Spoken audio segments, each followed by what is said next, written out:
Hey beautiful people, Ryan Hamer here again. In this video, we are talking about another thing that I heard when somebody asked me, so if I have a high credit score, I'm not credit score rather, I have a high income, I make six figures. Why is my credit score so low? And then I asked a couple of questions. Do you have any credit cards? No, I pay for everything in cash. And then the other question is, do you have anything revolving on your credit score? Well, I have a car payment, but I just paid it off last week. And I said, well, when did you get the car? A year ago. And I said, well, your credit score is probably not very high, is it? And they said, no, it's not. It's not. I just don't understand what I'm doing wrong. Well, the fact of the matter is, just because you make six figures, that's great. You have income, you have your expenses that you're able to pay. But there's an old commercial that I saw many years ago that two old men were talking. And one said to the other, the banks are more likely to give you money if you look like you don't need it. Which is true to an extent if they see that you got $50,000 or $100,000 in your bank account or in some RRSPs or a TFSA or something of the sort, or a GIC, then they'll be more likely to lend you money because you have assets or you're investing with them. But your credit score still comes into play. So they might lend you the money, but they'll probably charge you a higher interest rate if you have no credit or if you don't have a good score, because they use whatever your investments are or whatever money you have is collateral. Now, the reason why it's so important to at least have a credit score, there's an old saying that there's another one that rings true too. Bad credit is better than no credit, because bad credit shows that you had the capacity to acquire credit or get credit at one time, and you had an open account and you used it and you abused it, or things didn't work out or something happened, but at least there is a record of your financial behaviors and patterns. Now, if you're somebody who has no kind of record whatsoever, how can they judge you?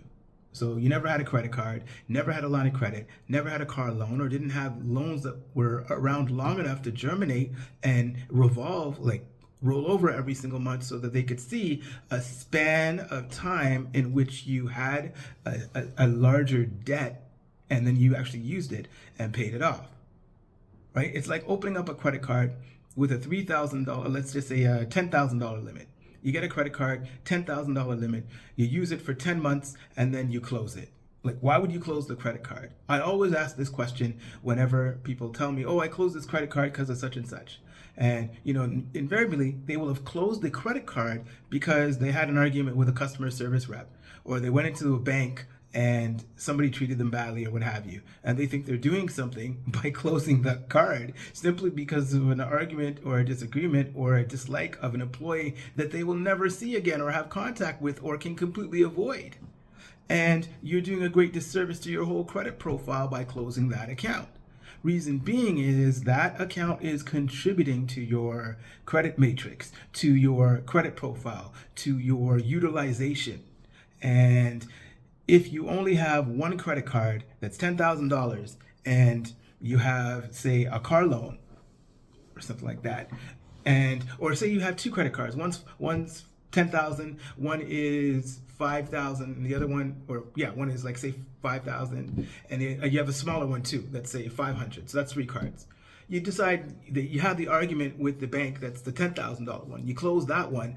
That means you only have $5,500 of utilization with regards to your revolving credit. You no longer have 15,500, and that's a big difference. So that means you use your $500 credit card, you max that out, and then you max out, or you use half of your $5,000 credit card. You don't have the $10,000 as a buffer anymore because you got upset and you got emotional and you canceled that card. So a lot of times too is that people make emotional decisions based on a specific situation that could completely change the trajectory of your credit profile. Don't do that. Don't be like those people that get upset and they close an account because somebody offended them. Forget that. Forget your feelings when it comes to your credit, when it comes to making sure that your credit is sound. forget feelings when it comes to finances. Okay, just because you're mad at somebody doesn't mean you're gonna completely finagle and mess up your whole credit profile needlessly. There's no need for that. Don't do that. Another thing that you need to keep in mind is when you have a certain amount of income, what you want to do is you want to make sure that that works for you. You could have had that. You could be making six figures and maybe not qualify for good credit, but you can use some of your money and put it up as collateral with your financial institution to get a secured card. Because say your credit is really bad. Say you haven't established money. Yeah, you have not established a credit profile with a financial institution. They will allow you to put down, like, say $5,000-$10,000 or what have you, and you get a secured credit card or line of credit because you're investing with them, sort of. They're going to take your money, they're going to spend it, they're going to do whatever with it, but use that as collateral while you end up getting a line of credit or you get a credit card, and that credit card is used. You use that for everyday purchases and whatnot, and you show that you have the capacity to be a good steward and shepherd of your credit, your finances. And then what they'll do then is they'll allow you to have a credit card, and they might even increase the limit. They might even give you back your deposit over time. So that's another way that you can get your way through the door. Making a lot of money is great, but if you have no credit, then you can't leverage that money to your betterment or for your own good. So you're gonna end up getting you can get a mortgage because you got money, but it makes no sense if you can't get a good interest rate on that mortgage.